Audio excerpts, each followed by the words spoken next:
You know, we're talking about small UAS with fire. Typically, we're doing two different things. We're either gathering intelligence, reconnaissance about the fire, or we're going to be delivering something. One thing we do within Department of Interior and within the U.S. Forest Service is this idea behind aerial ignition or plastic sphere dispensing drones. And so basically what that is being able to fly the drone somewhere we can actually drop some fire from the drone using the you know, what's the main purpose of a drone? It's to be able to get that payload somewhere where we couldn't otherwise get that payload.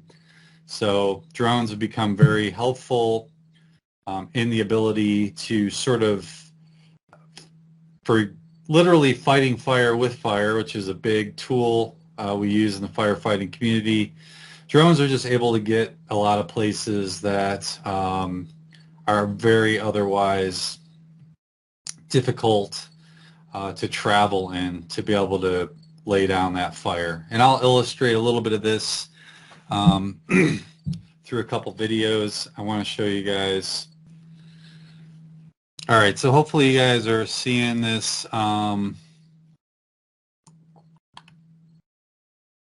this video taking place.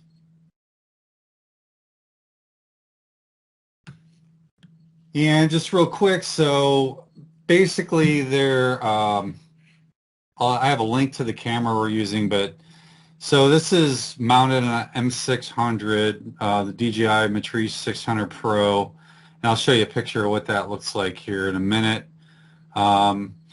The payload on here right now, so this is simply for reconnaissance or intel gathering.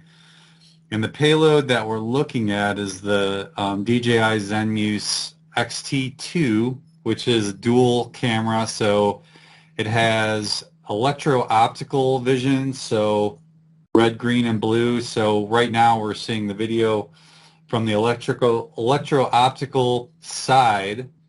So what we're seeing here is light that's reflected in that same spectrum as what our eyes can see. So what we can see, and I don't know if you guys can see my mouse, but fire sort of burned over this ridge, and it's burning on top of the ridge. And a couple things to take note. So we can actually see some of the fire here, and we can see some of the smoke. And sometimes it is useful to see the smoke sometimes we want to be able to relay information to firefighters on the ground, what the smoke is looking like, especially to other aviation assets. Usually drones can fly in smoke where other assets like helicopters and airplanes cannot fly in smoke because they're using visual flight rules. The reason we can fly in smoke with UAS is because the other video I'll show you, which is the infrared side of the same camera, allows us to actually see through the smoke, and we'll take a look at that. The other thing I want you to notice is that this fire, which is in, this was in Idaho, near Salmon, Idaho, but you see that this fire is actually in an old fire burn scar. And the previous fire had burned in 2003.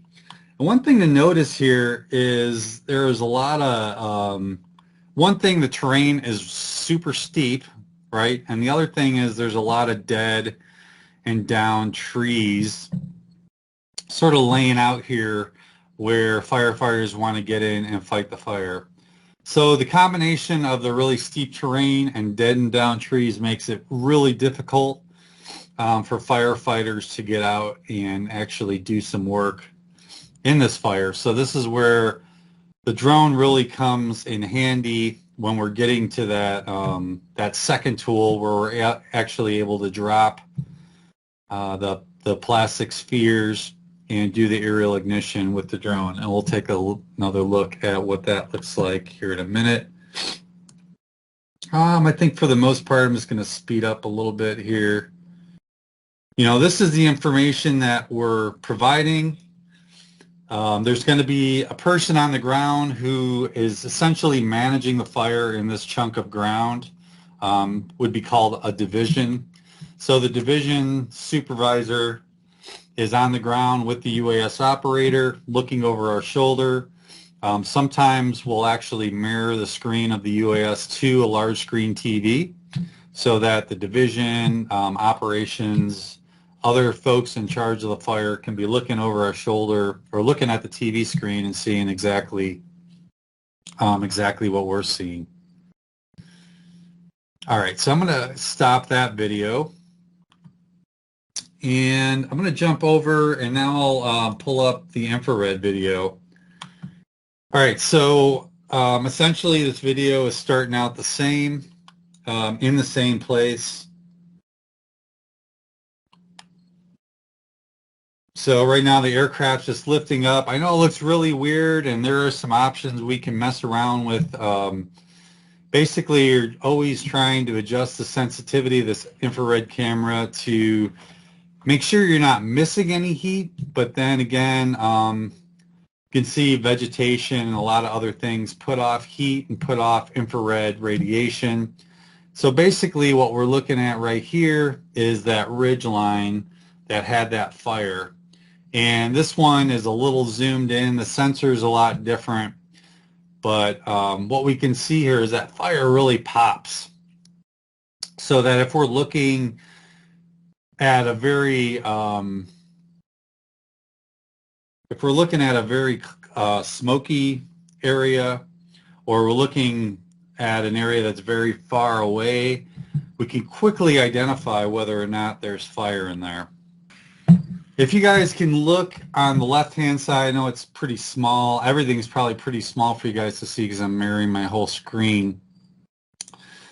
But the left-hand side is the red, green, blue. So this is what our eyes can see. So that's one side of the camera, and then on the right side, that's the infrared side, the heat side. So it's looking basically, this is about looking close to about the same perspective. So we can see this infrared has a little bit of a zoom on it. It's a much smaller sensor. The idea with the infrared is that heat is pretty easy to find, so it doesn't have to be a super fine resolution sensor. We just need to be able to identify where there's heat. And on the left-hand side, we can actually view what we're actually looking at. And at the same time, when we have our ground control station, which we're going to start talking about this week, so our ground control station actually has a map with a view of the aircraft so that we can look down at the ground control station and see the orientation of the aircraft and tell where the aircraft is looking. So that when we're talking to the division or talking to the supervisor on the ground, we can say, yep, that fire right there is on top of that ridge right over there. You can see on the map, it's just north of our location or whatever, and we can provide a really good extent or overview about where that fire exists. Back to this UAS applications module, and I just wanted to pull up this camera so you can see what camera I'm talking about. So this is the DJI Zenmuse XT2, and so we can see that this, I guess it's the left side of the camera is the infrared side of the camera, and then the right side of the camera, which as we're looking at it, it's the opposite. But the right side of the camera is actually the electro-optical. While we're looking at that, I just had a really quick question. Yeah. What's the difference between like thermal and infrared? Is there a big difference between the two? Like, is there a resolution advantage to either of the two, or like prohibitive costs? Like, because I know they're similar, but still somewhat different. Yeah, and I think you know, there's a little bit of a misnomer, especially like sort of in the fire community, when you say infrared, people immediately think about thermal. And without getting into a long remote sensing discussion, when we use the term in remote sensing, infrared, what we're referring to is a section of the electromagnetic spectrum that is within the infrared range. So infrared covers everything from just a little bit outside of what we can see. So we can see red, green, and blue light, visible light, and then just outside of what humans can see is the infrared section. And part of the infrared section is where we can see thermal and heat, but there are other portions of that infrared that don't necessarily translate exactly to heat. So vegetation puts off a lot of infrared energy when it's not on fire, and thermal represents just a small portion of that infrared section. So a camera like the MicaSense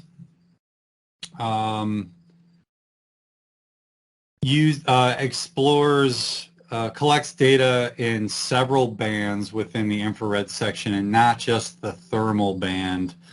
And really it's just a matter of having a camera that is able to sense energy within that portion of the electromagnetic spectrum. Now, a camera like this is like a $13,000 camera, and you can buy the infrared only side of it for about $5,000. And it's pretty broad, so it picks up everything in that infrared area of the electromagnetic spectrum.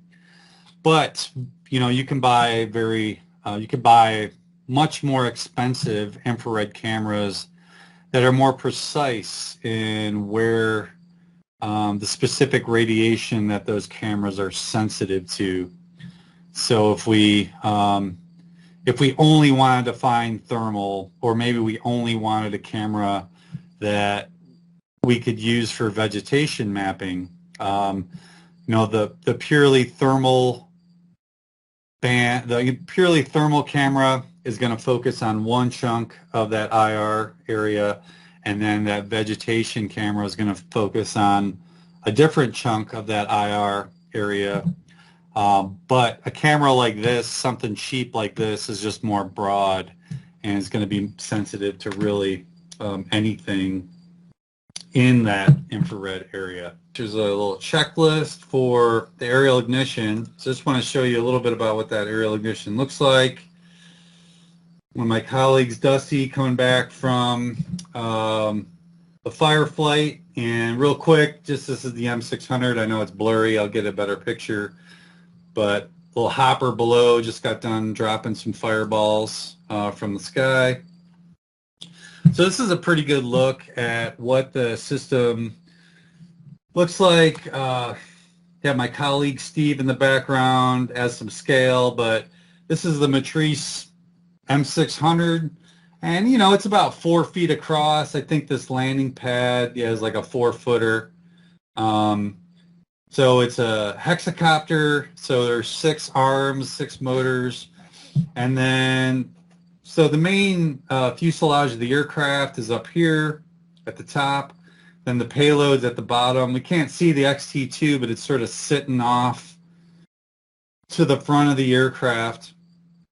And then basically this is a hopper, and it just holds these, we call them ping pong balls. And inside the ping pong balls is material calcium permanganate. And so the ping pong balls contain calcium permanganate, and then we have this little green looking goo here. This is just antifreeze or glycol. And what happens is during flight, the PSD balls, they drop down in this little actuator area, this little metal box at the bottom. And then these are needles. You can see this tube runs from the glycol into the needles. The balls drop into the little metal hopper. The needles inject the balls with glycol, and so there's a chemical reaction between the calcium permanganate and the glycol that the ping pong balls combust after about 30 to 40 seconds, and we can adjust the number of balls that we're dropping. We can adjust the amount of glycol that goes in there, which sort of determines how quick the balls turn into fire. So we can fly. The payload's about, I think it's 11 pounds fully loaded, including the XT2, full hopper, and full glycol. And the payload holds about 400 balls. So typically what we can do is drop about a mile of fireballs out on the landscape and fly about probably about a mile away. And most of these operations are done at night. And here's an example of, so all these guys standing down at the bottom, these are all like the division guys, the operations guys. These are the guys that have field crews working over here at the head of the fire. And these guys are getting intel to sort of talk to the field crews and tell them how operations are going to go for the night. This was a pretty awesome photo. There's like full moon coming over the horizon.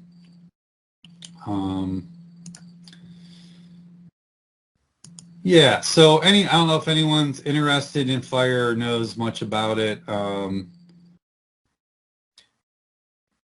actually big time interested in fire. I'm in the professional flight officer track, but I want to do it with wildland firefighting and to do water bombing and like dropping retardant. Sweet. Are you guys are you dropping those fireballs to like clear brush out and like starve the main fire from fuel? Are you trying to mark something? What's the purpose of those fireballs? Yeah, so basically what we're doing is creating a backing fire, and this is why we're operating at night. Typically what happens, really, really high heat, very destructive fires are going to, number one, they're going to run uphill, right? So that as the fire is burning up, the fuels are ahead of it. So if a fire is burning uphill, it's going to burn really hot. If it's going to burn during the day when temperatures are high and relative humidity is low, it's going to burn much hotter. So the idea here is that there are